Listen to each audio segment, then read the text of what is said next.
Jangan lupa untuk subscribe YouTube channel Metro TV News dan nyalakan notifikasinya.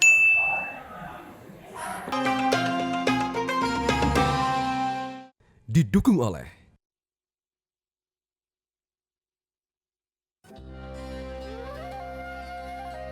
Bismillahirrahmanirrahim. Assalamualaikum warahmatullahi wabarakatuh. Alhamdulillahirrabbilalamin. Allahumma salli ala Sayyidina Muhammad wa ala ali Sayyidina Muhammad wa barik wasallam. Pemirsa yang dirahmati Allah, sebagaimana kita ketahui bahwa di antara keistimewaan bulan Ramadan adalah dengan diturunkannya Al-Quran, guidance umat Islam, Dusturul Mukminin, undang-undang yang diturunkan oleh Allah kepada Rasulullah SAW sebagai petunjuk bagi kaum mukminin. Itulah Al-Quran. Kita sama-sama mengetahui bahwa Rasulullah SAW dilahirkan dalam keadaan ummi, Nabiyil Ummi, tidak bisa baca dan tidak bisa tulis. Dan beliau pun hidup dalam kondisi kaum yang luar biasa rusak akhlaknya, tidak bermoral, tidak punya kasih sayang. Mereka musyrik dan mereka satu sama lain tidak saling mengasihi. Bahkan di antara mereka Allah sebutkan, Rasul sebutkan, mereka kaum musyrikin yang berpaling daripada Allah dan Rasulnya. Dan karena rentang waktu yang cukup lama antara nabi yang datang kepada mereka, dari satu nabi kepada nabi yang lain begitu lama, sehingga pada saat Rasulullah SAW diturunkan ke muka bumi ini, kondisi mereka dalam keadaan rusak akhlaknya. Mereka siap untuk membunuh satu sama lainnya. Yuharibuna ba'duhum ba'do. Mereka siap memerangi saudaranya satu sama lain hanya dengan sebab yang sangat kecil. Karena inilah yang membuat kegelisahan Rasulullah. Yang lebih fatal lagi, mereka perlakukan kaum perempuan dengan semena-mena. Akan tetapi ketika istri-istri mereka melahirkan anak perempuan, maka mereka tidak segan-segan. Wa yadfinuna banatihim wa hunna hayatun khasyatal 'ari wal 'aib. Mereka pendam, mereka kubur anak perempuan mereka, walhal anak tersebut dalam keadaan hidup. Mereka kubur anaknya hidup-hidup. Karena apa? Khasyatal 'ari wal 'aib.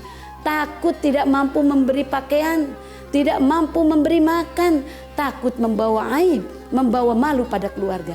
Inilah kebejatan, kerusakan dari kaum Quraisy pada saat itu yang Rasulullah berada di dalamnya. Usia 40 tahun, kegelisahan Rasulullah makin memuncak, maka beliau bertahanus.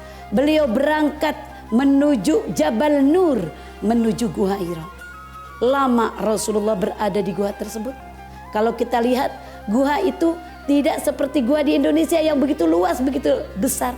Tetapi Gua Hira itu cukup sempit, hanya untuk diri Rasulullah SAW.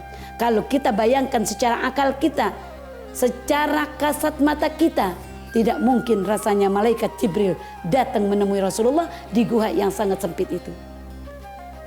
Rasulullah SAW bertahanus, munajat kepada Allah. Maka pada hari ke-40 pula datanglah malaikat Jibril kepada Rasulullah, mengabulkan Allah akan doa Rasulullah. Maka Jibril datang dengan membawa ayat pertama.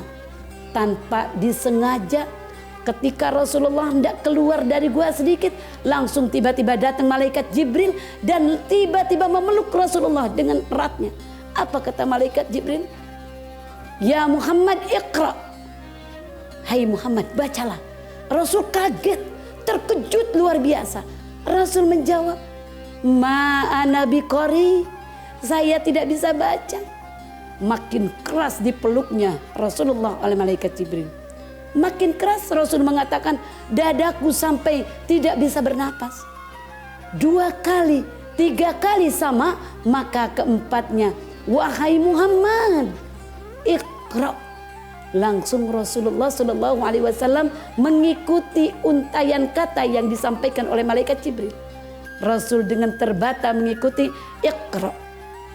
Lanjutkan oleh malaikat Jibril, Iqra bismi rabbikal ladzi khalaq. Khalaqal insana min 'alaq. Iqra wa rabbukal akram. Alladzi 'allama bil qalam. 'Allamal insana ma lam ya'lam. Sampai di situ ayat pertama turun kepada Rasulullah SAW. Pertama sekali Allah memerintahkan kepada Muhammad, Iqra, bacalah sekelilingmu dengan menyebut nama Tuhanmu yang telah menciptakan. Iqra wa rabbukal akram, bacalah Tuhanmu yang sangat maha pemurah. Alladzi 'allama bil qalam, yang mengajarkan manusia dengan kalam. 'Allamal insana ma lam ya'lam, mengajarkan manusia apa yang mereka tidak ketahui. Inilah kemuliaan manusia. Malaikat tidak pernah diberitahu tentang apa yang ada di alam dunia ini. Nama-nama yang ada di alam dunia ini tidak pernah diajarkan langsung oleh Allah Subhanahu wa taala, tetapi manusia diajarkan oleh Allah Subhanahu wa taala berdasarkan Rasulullah sallallahu alaihi wasallam dengan cara 'allama bil qalam, diajarnya dengan qalam, dengan perantaraan malaikat Jibril kepada Rasulullah sallallahu alaihi wasallam.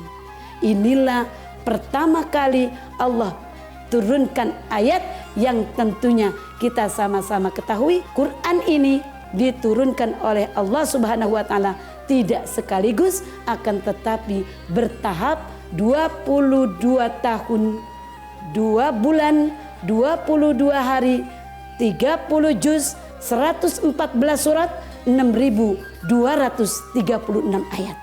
Dan ini menjadi pedoman kita insya Allah. Wallahu a'lam bishawab. Assalamualaikum warahmatullahi wabarakatuh.